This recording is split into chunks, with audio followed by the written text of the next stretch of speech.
Muito bem, estamos aqui para a nossa segunda aula, onde vamos falar sobre a homilética e o sermão. No vídeo anterior, observamos juntos a importância da homilética e como ela pode ser definida. Também vimos o fato de que ela vai nos presentear com métodos, técnicas e princípios que nos conduzirão no processo de preparação da mensagem bíblica a ser proferida. Vamos agora então falar sobre o sermão, enfatizando que o mesmo precisa tornar-se o mais inteligível e mais compreensível possível.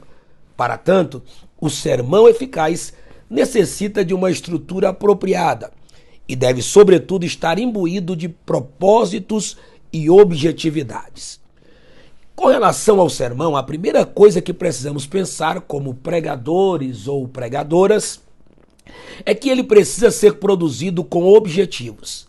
E dentre muitos objetivos que poderíamos pontuar aqui, destaquemos o que pode ser chamado de o tríplice propósito da pregação e, consequentemente, do sermão, os quais são a salvação dos perdidos, a edificação dos salvos, edificação contínua e, sobretudo, acima de tudo, a glória de Deus.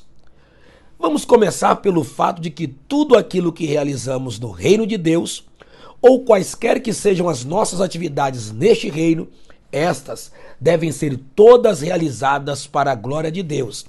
É o que nos diz 1 Coríntios 10:31. E com a pregação, com o sermão, não deve ser diferente. Se o meu e o seu sermão, se a nossa pregação não tem o propósito de glorificar o nome do Senhor, desista hoje mesmo de se envolver com o ministério da palavra. Desista de se tornar ou continuar sendo um pregador do evangelho.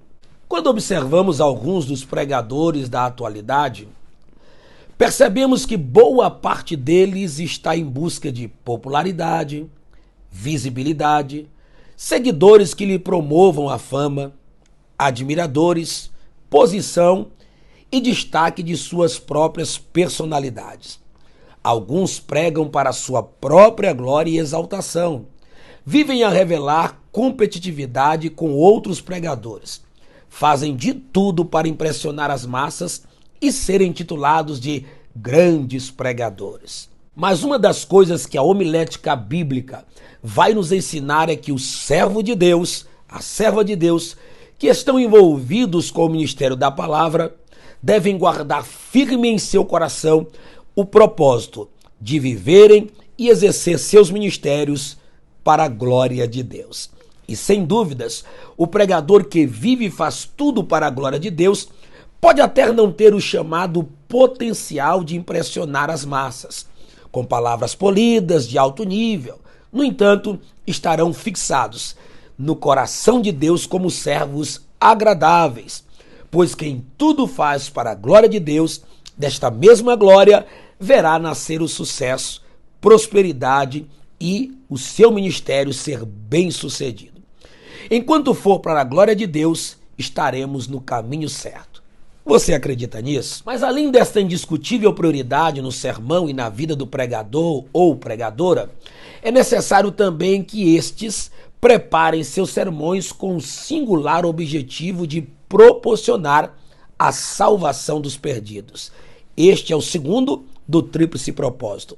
Veja bem, você já parou para pensar que se nós, eu e você, produzirmos nossos sermões com características evangelísticas e conteúdo salvífico, poderemos contribuir na condução dos pecadores à presença de Deus e, consequentemente, com a salvação dos mesmos?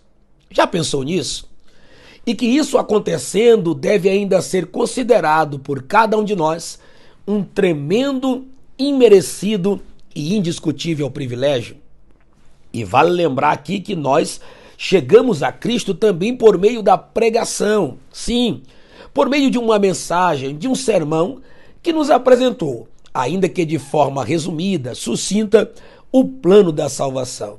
E é por isso que hoje somos salvos e estamos na presença de Deus, graças a uma pregação. E por fim, mas não menos importante, O seu sermão deve estar pronto a auxiliar, a contribuir na edificação da fé e da vida espiritual dos salvos, daqueles que estão caminhando para o céu, mas que dia após dia precisam crescer na graça e conhecimento de nosso Senhor e Salvador Jesus Cristo. Como pregador, você não precisa se preocupar em impressionar ninguém. Basta tão somente fazer com que um crente se torne ainda mais crente, mais comprometido com Deus, ao ouvir a mensagem pregada por você. Esse é o desejo de Deus para a vida de qualquer filho seu que se dispõe a realizar sua obra. Que seu sermão traga também contínua edificação para a vida dos seus ouvintes. Depois de refletirmos nos objetivos principais e prioritários de um sermão, vamos observar o que deve ser levado em conta com relação à organização de um sermão bíblico. E neste quesito, 3 elementos são extremamente importantes e indispensáveis. Isto para preparar seu sermão de forma eficaz. Você precisa do seguinte: primeiro, ler o texto. Segundo, explicar o texto. E por fim, aplicar o texto. Primeiramente, vamos refletir sobre a leitura do texto. Preste bem atenção. Como pregador, a primeira coisa que você deve se preocupar para produzir seu sermão é com a escolha e leitura reflexiva e analítica de um texto bíblico, de uma passagem das Sagradas Escrituras. É impossível tornar-se um pregador sem aplicar-se à leitura. 1 de Paulo a Timóteo, capítulo 4, 13 diz: até a minha chegada, aplica-te à leitura. A importância deste primeiro elemento, a leitura do texto, reside no fato de que o pregador precisa conhecer o máximo possível do conteúdo do texto bíblico e também compreender e observar a mensagem contida em cada texto escolhido, pois todo o restante do trabalho de produção de um sermão vai depender de uma esforçada dedicação à leitura, de uma aplicação à leitura bíblica.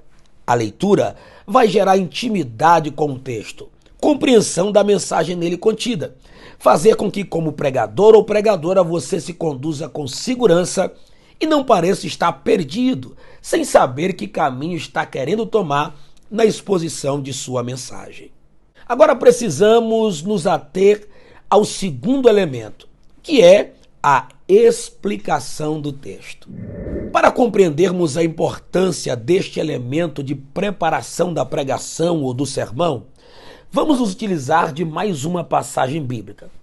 Vamos conferir juntos o texto de 2ª Carta de Pedro, capítulo 3, versículos 15 e 16, que diz o seguinte: e tende por salvação a longanimidade de nosso Senhor, como igualmente o nosso amado irmão Paulo vos escreveu, segundo a sabedoria que lhe foi dada, ao falar acerca destes assuntos, como de fato costuma fazer em todas as suas epístolas. Preste atenção, nas quais há certas coisas difíceis de entender. O apóstolo Pedro faz aqui uma relevante observação nesta passagem bíblica. Observação esta que nos levará a entender o porquê da importância da explicação do texto no momento da apresentação do seu sermão. Pois quando o apóstolo Pedro reconhece que nos escritos de Paulo haviam pontos difíceis de entender, esta verdade deve ser usada por nós para refletirmos no fato de que o pregador, a pregadora, deve buscar de Deus a dedicação ao estudo da passagem bíblica escolhida e com fidelidade exegética trabalhar na interpretação do texto a fim de compreendê-lo à luz do seu contexto, para que fidedignamente possa explicá-lo da maneira mais simples e inteligível possível aos seus preciosos ouvintes ávidos por ouvir a palavra de Deus.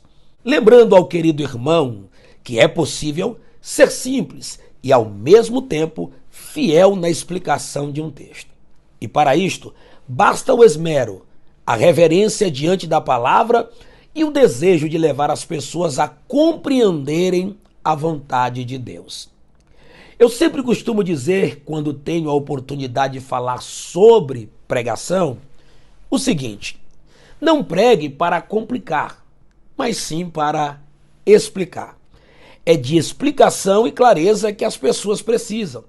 Não só para alcançarem respostas, não só para removerem suas dúvidas com relação a Deus, mas também entenderem a boa, perfeita e agradável vontade do Senhor. Concluamos este quesito sobre a importância deste elemento utilizando a tradicional e fantástica história bíblica encontrada em Atos capítulo 8. Pegue a sua Bíblia e leiamos juntos Atos capítulo 8 a partir do versículo 26. E o anjo do Senhor falou a Filipe dizendo: levanta-te e vai para o lado sul, ao caminho que desce de Jerusalém para Gaza, que está deserta. E levantou-se e foi. E eis que um homem etíope, eunuco, mordomo-mor de Candace, rainha dos etíopes, o qual era superintendente de todos os seus tesouros e tinha ido a Jerusalém para adoração, regressava e, assentado no seu carro, lia o profeta Isaías. E disse o Espírito a Filipe: chega-te e ajunta-te a esse carro. E, correndo Filipe, ouviu que lia o profeta Isaías e disse: entendes tu o que lês? Eu quero dar uma pausa bem aqui. Observe algo interessante e importante. Enquanto o eunuco lia, subtende-se que ele o fazia em voz alta. E quando Filipe se aproxima do carro e ouve a leitura, logo consegue identificar qual é a passagem bíblica. Isso por ter intimidade e familiaridade com a palavra de Deus. Ouviu, já identificou qual era o texto sagrado e qual profeta o eunuco estava lendo. E aí Filipe vai fazer uma pergunta: entendes tu o que lês? E ele disse: como poderei entender se alguém não me ensinar? O eunuco está dizendo: só pode ser entendido mediante explicação. E rogou a Filipe que subisse com ele e se assentasse. E o lugar da escritura que lia era este: foi levado como ovelha para o matadouro, e como está mudo o cordeiro diante do que o tosquia, assim não abriu a sua boca. Na sua humilhação foi tirado o seu julgamento. E quem contará a sua geração? Porque a sua vida é tirada da terra. E respondendo o eunuco ao Filipe, disse: rogo-te, de quem diz isto o profeta? De si mesmo ou de algum outro? Perceba que, em síntese, o eunuco está pedindo: me explique o que é que o profeta quer dizer.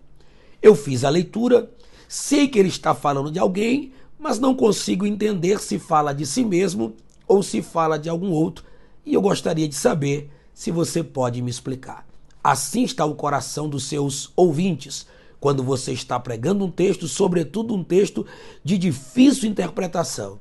Ele quer saber se, como pregador, você consegue, ainda que de maneira simples, explicar a ele o que está no conteúdo daquele texto. Versículo 35, para encerrar, diz: então Filipe, abrindo a sua boca. Aqui revela-se uma expressão de precisão, convicção, de certeza do que vai falar. É muito bom ouvir um pregador que abre a boca, e ao abrir a boca temos a ciência, temos a percepção de que ele está pronto a pregar, a se expressar, a expor as escrituras. E começando nesta escritura, lhe anunciou a Jesus. Veja bem, Filipe identifica o texto que alguém está lendo por ter intimidade e familiaridade com a palavra. Filipe vai explicar ao eunuco a partir do texto que ele está lendo, e não só explicar, mas consegue a partir dali conectar o texto à pessoa bendita do Messias, o Senhor Jesus Cristo. Deus nos conceda tal dádiva como pregadores do Evangelho. Vamos agora ao terceiro elemento na organização de um sermão, que é a aplicação do texto. Então você lê o texto, explica e aplica o texto. Quero dizer a você que quando estiver preparando o seu sermão, prepare-o com o seguinte pensamento: meus ouvintes não podem voltar para casa sem uma resposta da parte do Senhor. Resposta esta que vem por meio de sua palavra. Esta resposta precisa ser iluminada e direcionada pelo Espírito de Deus para as suas vidas.